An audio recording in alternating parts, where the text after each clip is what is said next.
Hey, welcome to another edition of Kyle Meredith with. It's the interview series presented by WFPK and WFPK.org, Consequence, and the Consequence Podcast Network. Thanks as always making your way here for checking out the series. Of course, you know what to do if you like what you see, what you hear. Hit that subscribe button. I put out 3 new interviews every single week. It's a new one every Monday, Wednesday, and Friday. It's a great way to keep up with your favorite artists and discover those new ones. Of course, you can grab us anywhere you get your podcast from as well. Spotify, Apple Podcast, NPR, WFPK.org, Consequence, or right here on YouTube for the video versions. Anywhere you get your podcast from, you can subscribe to Kyle Meredith with. That's me, Kyle Meredith. Today, we're going to be talking about the movie Uglies with actor Keith Powers. Now, Uglies, you'll know, especially if you grew up during a certain time, it's based on the Scott Westerfeld iconic book series about a futuristic world in which a compulsory operation wipes out physical differences and makes everyone pretty. Also stars Joey King, Chase Stokes, Laverne Cox, and Jan-Louise Castellanos. So let's see. Keith and I are going to be talking about, well, let me say first, if any of those names, you hear those names and you're like, none of those people are ugly, we're going to have some fun with that, actually. But we're going to get into fan expectations, people that have grown up with a book series like this. You know, they have images in their head of what people look like and how they act. So it's kind of meeting those fan expectations, being tempted to read ahead in the book series. You know, it's more than just one book. We're going to be hearing about the big subjects tackled within the story: freedom of choice, free will, the parallels to our modern day life on social media. And a whole lot more. We're going to be talking about this trilogy and getting into the first movie, Uglies, out now on Netflix. It's Kyle Meredith with Keith Powers. Hey, Man, it's a pleasure to meet you. Big congrats thank on this movie with Uglies. I appreciate didn't it, know what man. I was getting into when I started this, and what a beautiful and action-packed, energetic, kind of all the things you want out of a movie. Well Yeah, done. right. Yeah. I do love, and I can't be the only one that's brought this up. I'm gonna go ahead anyway. I love that all of you all are cast to be ugly.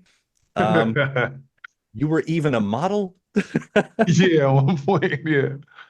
What's going on with that? I mean, you sign up for this and you're like, I'm not Um, one of the beauties. That crossed your mind a little bit? no, I think when it, came to me, I, of course, you hear the title and it's just like, wait, what? But um, soon I was reminded that it was a book adaptation back in 2005, and I was just like, oh, snap, hold on, I remember this book. I remember like my classmates raving about this book. So I think right then and then I understood like, oh, okay, like it doesn't, in this world, in this dystopian world, ugly doesn't necessarily mean what it means now, and it's simply just being you. But the title definitely it causes a lot of discourse when you see our cast and then you see the title. But that's why I hope that is intriguing enough for people to be like, I gotta see what this is. Like, wait, what is this? You know what I'm saying? Yeah. It definitely pulls you in. I can attest to Mhm. that title right there. And you bring up a good point with it being the book. You got the uglies, you got the pretties, and you got, I mean, as you were saying, you got people who really, invested their time. Like they know this story. When you Yeah. sign up for something, especially that's based on books, I mean, knowing that people sort of, you create your own images when you read, right? You make up the Hmm. movie and then you're the Yep. character. You know how it is. Yeah. You've probably done that before. Uh-huh. Like, how much is that on your mind? Like, are you meeting the expectation of what people have imagined? I think naturally, yeah, it's on my mind a lot. I hate to admit it because you will, overthink yourself to the ground if you think like, how are people gonna feel about this, or how the pretties look, how Pretty Town look versus Uglyville, how the world looks. It's just, it's just a lot of stuff you can't control, but you have to also put yourself in a consumer's shoes. Like you read books. If you read books and you read novels, like you said, you create these worlds in your head.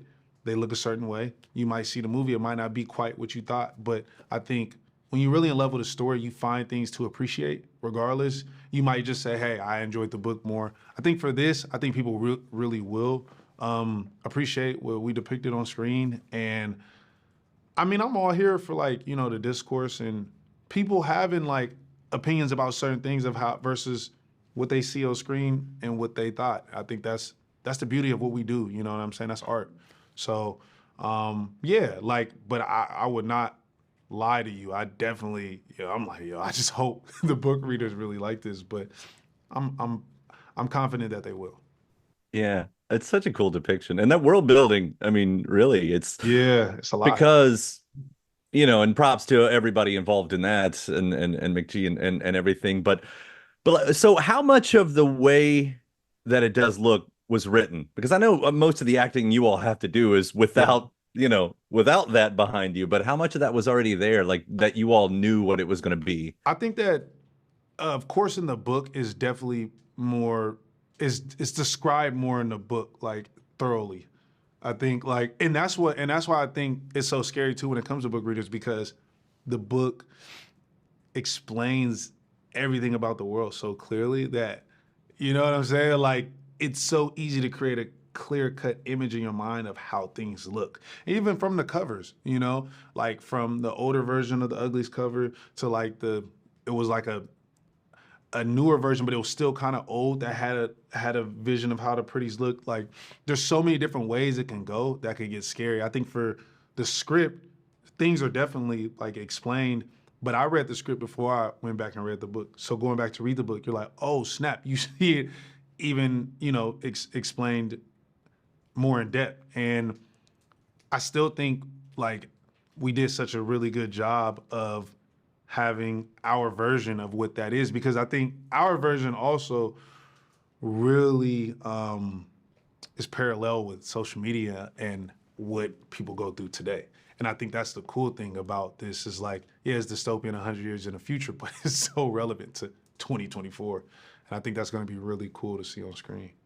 Yeah, because the stuff you all get to cover, I mean, Yeah. from social media and the apps, freedom of choice, and I mean that as a whole person, Yeah.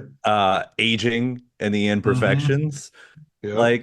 like what. I don't know if you could talk about that some more because the movie gets to like it's a very fun movie. It's a beautiful movie, but it gets to say Thank you. something. Yeah. Um, what's the question? I'm sorry. Well, you're like I was just like, what is it for you that it gets to say? Sorry, I should have put a question mark on that. What is it for me that I get to what? I'm sorry.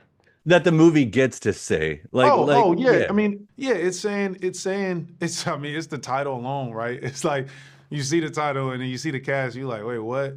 But I think it's just that idea of uglies is what we are in the modern world, right? It's just our imperfect self, you know what I'm saying? And imperfect self. And I think that that is everything. I mean, that's what makes us us. That's what makes us unique. The idea of perfect doesn't really exist.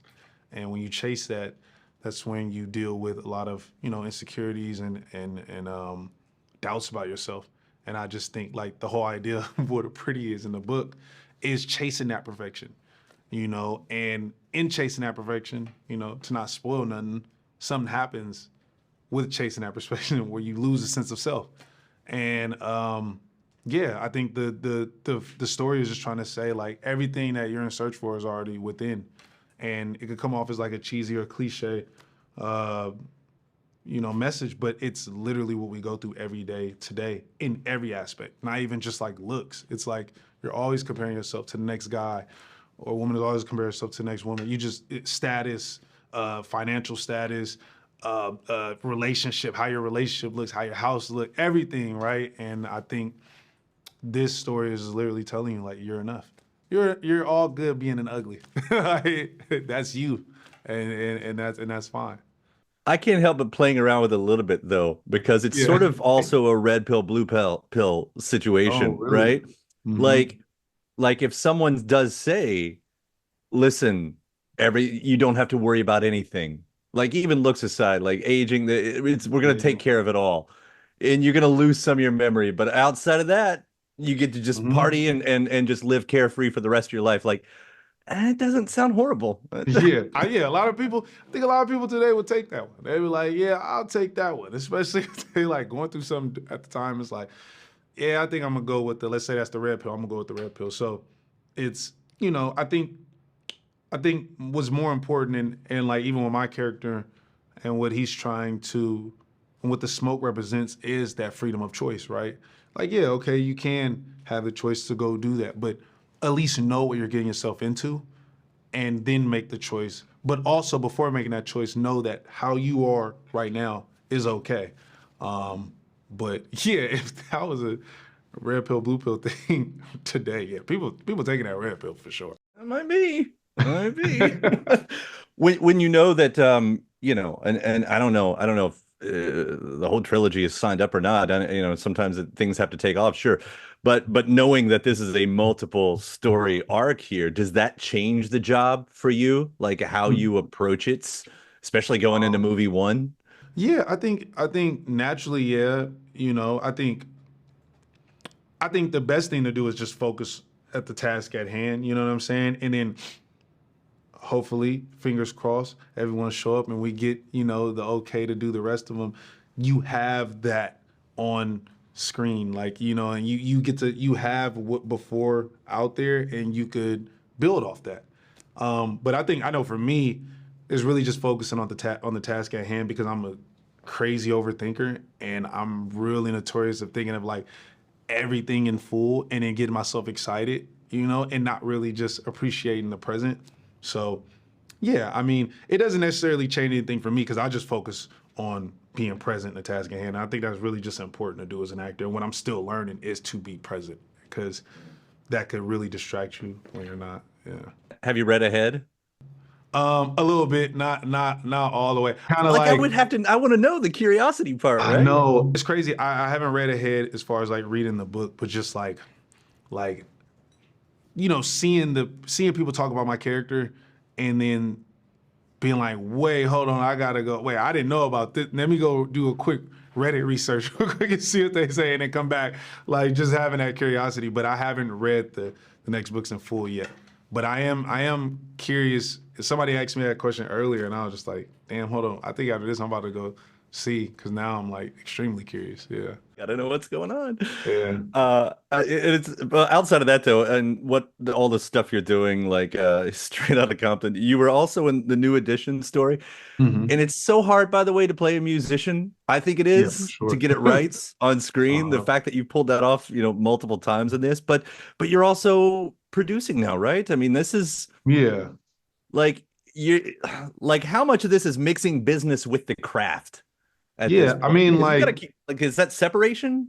yeah, I mean, like, I think it goes hand in hand. I think, like, naturally, as you just grow in this business, you get inspired to want to tell your own stories, or you get inspired to even, like, create opportunities for people and people like you, dreamers like yourself. So I think naturally, you just kind of, I think it's always natural for everybody, whether you're a director, writer, actor, or you're all three, to kind of want to produce, you know what I'm saying? And come together with some friends or people you believe in to make something happen, whether it's a film, whether it's a TV show, whether it's a play or documentary. So I just think naturally it's just like me just wanting to create opportunities and tell certain stories, but also I think it also just helps you as an actor in this business in a weird way too. You kind of put yourself in a producer's shoe. I think every producer does something different, but I think like the producers who also have their hand in like story, that helps too. It helps you just understand story more, and that helps you as an actor. Um, and yeah, I think it all goes hand in hand. But that's what I'm getting myself into nowadays. Yeah. And like I said, just to be able to put the stories out there that you want to see. I mean, that's got to be Hmm. tempting. Just to be able to get in that position, like why Yeah. wouldn't you take advantage of that? Exactly. Yeah. Yeah, I'm just looking at some of the other stuff. Because you were in a Big Sean music video. Yeah, I would. I'll be talking to him soon, I guess, Yeah, for about his that. album that's coming out soon. Yeah, the new one. Yep. Well, then that's it. Like I've named straight out of Compton. I named the New Edition, Tales, Mhm. the Big Sean. What's keeping you from going down the music routes at this I point? know, right? Well, I can't rap, can't sing, can't produce. So I think that's it. If I had to do anything in music, it'd probably be like be an A&R or something. Feel like I could help an artist Yeah. put together a project or executive. Listen, But some of those that's things that about you it. just said haven't stopped other people. Yeah. Yeah, that's true. That's true. Yeah. It is the 2020s. You You could you do can it do all. anything, man. Yeah, no, You can do really. anything. I really do love the Uglies. This is Thank the you, Uglies. man. Uglies. I should pop the V off of it. This is such a fun movie anyway, and seeing all in there, I really can't wait to see where this story can go too. Thank Because you, I man. haven't read ahead yet, so wouldn't be Hmm. surprised. Congratulations on all this, man. I appreciate that. Thank you, Kyle. All right, well, take care. We'll see you around. You too. And thanks to my guest. Also, thanks to you for checking out the episode in the series. Before you get out of here, hit that subscribe button. Again, you get 3 brand new interviews every single week. New one every Monday, Wednesday, and Friday at right here on YouTube, or of course anywhere in podcast land, including iTunes, Apple Podcasts, Spotify, Podchaser, NPR, or WFPK.org as well. A great way to keep up with your favorite artists and discover new ones as well. Then after that, actually head over to WFPK.org. That's where I do a show Monday through Friday, 6 p.m. Eastern. It's an hour full of song premieres, music news, anniversary spins, bonus interviews, Monday through Friday, 6 p.m. Eastern at WFPK.org. Consequence has your music and film news. You can also find me on the social media spots, Facebook, Instagram, mostly on Twitter. All 3 of them, the address is at Kyle Meredith. Do hope you like and follow along. That does it for another edition. I'm Kyle Meredith. I'll see you next time.